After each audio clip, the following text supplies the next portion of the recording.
आज की इस खास चर्चा में हम बात करने वाले हैं दुनिया की सबसे मशहूर और प्यार की निशानी मानी जाने वाली इमारत के बारे में। हम सबने ताजमहल की खूबसूरती की तारीफ तो बहुत सुनी है ना?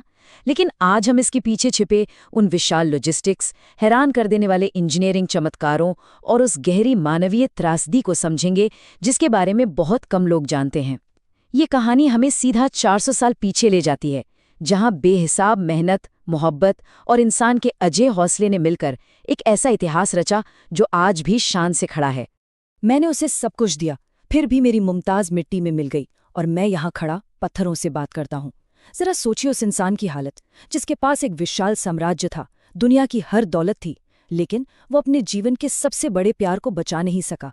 ये बेहद दर्दनाक बात सिर्फ एक अफवाह या किस्सा नहीं है, बल्कि यही वो गहरा सदमा और बेबसी थी जिसने आगे चलकर उन चौंकाने वाले चमत्कारों को जन्म दिया जिन्हें हम आज देखने वाले हैं। यह इमारत महज ईंट और पत्थर की नहीं, बल्कि एक टूटे हुए दिल की बुनियाद पर खड़ी की गई थी। चलिए अब सीधे मुद्दे पर आते हैं।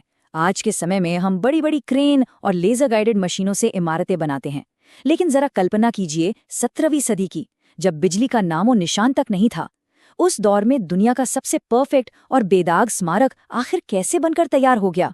ये सिर्फ एक प्रेम कहानी नहीं है, बल्कि एक असंभव सी लगने वाली इंजीनियरिंग चुनौती की कहानी है। भाग 1, दुख से जन्मा एक वादा। तो इस विशाल निर्माण की शुरुआत दरअसल एक बहुत गहरी व्यक्तिगत त्रासदी से होती है। बात 1631 की है, जब मुगल सम्राट शाहजहां की बेगम मुमताज महल का अपने 14वें बच्चे को जन्म देते समय निधन हो गया। कहा जाता है कि इस गहरे सदमे से शाहजहां के बाल रातों रात सफ़ेद हो गए थे, लेकिन इसी अपार दुख के बीच उन्होंने एक कसम खाई, एक ऐसा स्मारक बनाने की कसम जिसका दुनिया में कोई सानी न हो। तो चलिए देखते हैं कि इसकी शुरुआत कैसे हुई। 1632 में यमुना नदी के किनारे 42 एकड़ की एक विशाल जगह चुनी गई। अब ये जगह सिर्फ इसलिए नहीं चुनी गई थी कि यहाँ से नज़ारा सुंदर था या आगरा फोर्ट से इसे सीधा देखा जा सकता था। इसके पीछे एक बहुत बड़ी इंजीनियरिंग की वजह थी। विशेषज्ञों ने बाकायदा परखा कि यहाँ की मिट्टी इतनी ठोस है कि वो सदियों तक एक अविश्वसनीय रूप से भारी ढांचे का वजन आसानी से सहन कर सकती है। भाग 2, एक वैश्विक मास्टरपीस की डिजाइनिंग। जगह तय होने के बाद सम्राट ने दुनिया भर के बेहतरीन विशेषज्ञों के साथ पूरे 3 महीने तक बारीकी से प्लानिंग की। हर एक छोटे विवरण पर काम किया गया। इस उस्ताद टीम में अहमद लाहौरी जैसे महान वास्तुकार और तुर्की से आए गुंबद विशेषज्ञ इस्माइल खान शामिल थे। मतलब ये उस दौर का एक ऐसा प्रोजेक्ट था जहां दुनिया के सबसे तेज दिमाग एक साथ मिलकर काम कर रहे थे। और ये बात इस चीज को बहुत अच्छे से दर्शाती है कि इसे हकीकत बनाने के लिए एक पूरी अंतर्राष्ट्रीय सप्लाई चेन तैयार की गई थी। इस स्मारक को सजाने के लिए कुल 28 अलग-अलग तरह के कीमती पत्थरों का इस्तेमाल किया गया। जेड पत्थर चीन से, लैपिस लाजुली अफगानिस्तान से, नीलम श्रीलंका से और पन्ना कोलंबिया जैसी दूर दराज की जगहों से मंगाया गया था। ये सच में उस जमाने का एक अविश्वसनीय ग्लोबल नेटवर्क था। अब जो बात मैं बताने जा रहा हूं वो वास्तुकारों की अद्भुत दूरदर्शिता का सबसे बड़ा सबूत है। जब हम ताज की चारों मीनारों को देखते हैं तो वे बिल्कुल सीधी खड़ी नजर आती हैं, लेकिन असल में उन्हें जानबूझकर बाहर की तरफ हल्का सा झुकाया गया है। गुरुत्वाकर्षण का ऐसा कमाल का इस्तेमाल किया गया ताकि अगर कभी कोई भयानक भूकंप आए तो ये मीनारें मुख्य मकबरे पर गिरने के बजाय बाहर की ओर गिरे। है ना कमाल की सोच? भाग 3, बिना मशीनों के पहाड़ खिसकाना। डिजाइन के बाद सामने आई सबसे बड़ी चुनौती, सामान को वहां तक लाना। मुख्य इमारत के लिए सबसे बेहतरीन, एकदम पारभासी सफेद संगमरमर राजस्थान के मकराना से लाया जाना था, जो आगरा से करीब 300 किलोमीटर दूर था। और इस काम के लिए पूरे 1000 हाथियों का इस्तेमाल किया गया। जरा उस पैमाने की कल्पना कीजिए। मकराना से 2 से 3 टन भारी संगमरमर के विशाल ब्लॉक खींचने के लिए इन हाथियों का काफिला चिलचिलाती गर्मी और मानसून की भयंकर कीचड़ के बीच लगातार चलता रहा। इसके अलावा एक और चौंका देने वाला आंकड़ा है 20,000। जी हाँ, 20,000 मजदूरों ने इस निर्माण में अपना खून पसीना एक किया। इनमें 5,000 पत्थर तराशने वाले और 1,500 सुलेखक यानी कैलीग्राफर्स शामिल थे। काम का दिन बेहद कड़ा होता था, जो सुबह 4 बजे ही शुरू हो जाता था, और यमुना के किनारे इन मजदूरों के लिए पूरी की पूरी अस्थायी बस्तियां बसा दी गई थी। भाग 4, एक मजबूत नींव की इंजीनियरिंग। अब जरा उस हिस्से की बात करते हैं जो हमें नजर नहीं आता लेकिन सबसे महत्वपूर्ण है। इस भारी भरकम ढांचे को नदी के किनारे खड़ा रखने के लिए जमीन के अंदर 50 फुट गहरे कुएं या गड्ढे खोदे गए। और ये शायद इस पूरी इमारत का सबसे बड़ा इंजीनियरिंग चमत्कार है। ये गहरे गड्ढे आबनूस और महोगनी की ठोस लकड़ियों से भरे गए थे।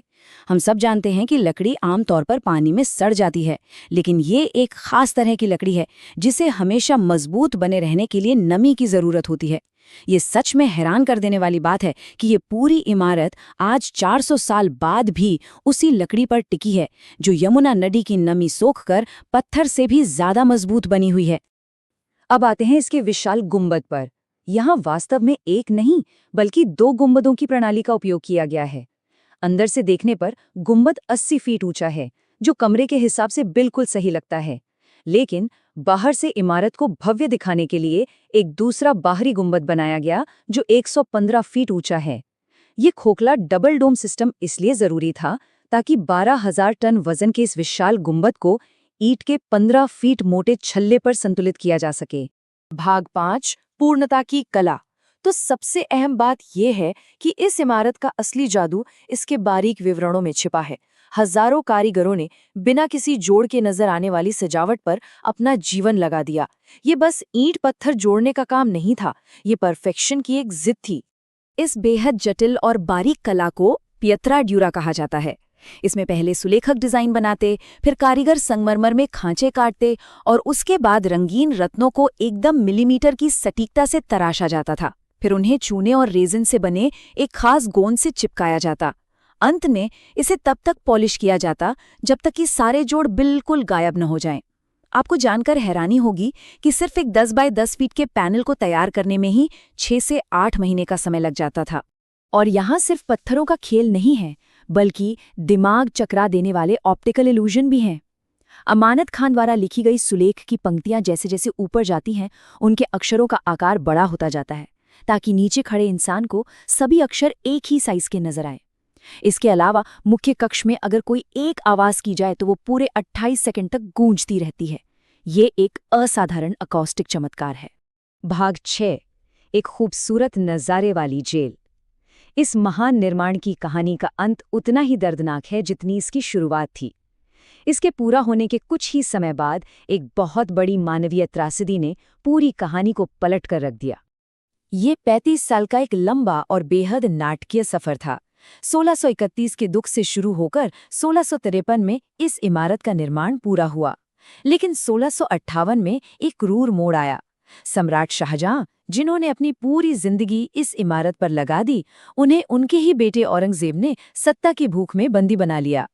यह इतिहास की सबसे बड़ी और दुखद विडंबनाओं में से एक है। जिस व्यक्ति ने दुनिया की सबसे खूबसूरत स्मारक को जन्म दिया, उसे अपनी जिंदगी के आखिरी 8 साल एक कैदी की तरह बिताने पड़े। कमजोर होती आंखों के साथ वो आगरा किले की अपनी कालकोठरी की एक छोटी सी खिड़की से बस दूर से ही अपनी इस बेदाग रचना को निहारते रहे। 1666 में शाहजहां के निधन के बाद उन्हें भी मुमताज के बगल में तहखाने में दफना दिया गया। ऊपर दिखने वाली कब्रें तो सिर्फ प्रतीकात्मक हैं। मुमताज के साथ शाहजहां को दफनाने से आखिरकार उनका पुनर्मिलन तो हो गया, लेकिन तकनीकी रूप से इस एक कदम ने उस पूरी इमारत की एकदम परफेक्ट और सटीक समरूपता को हमेशा के लिए तोड़ दिया, जिसे उन्होंने इतनी मेहनत से बनवाया था। तो अंत में ये कहानी हमें सोचने पर मजबूर करती है।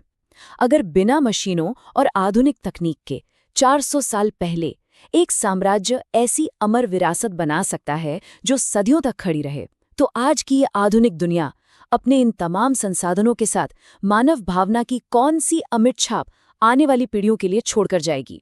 इस विचार के साथ हम इस चर्चा को यहीं रोकते हैं। उम्मीद है इस सफर में आपको बहुत कुछ नया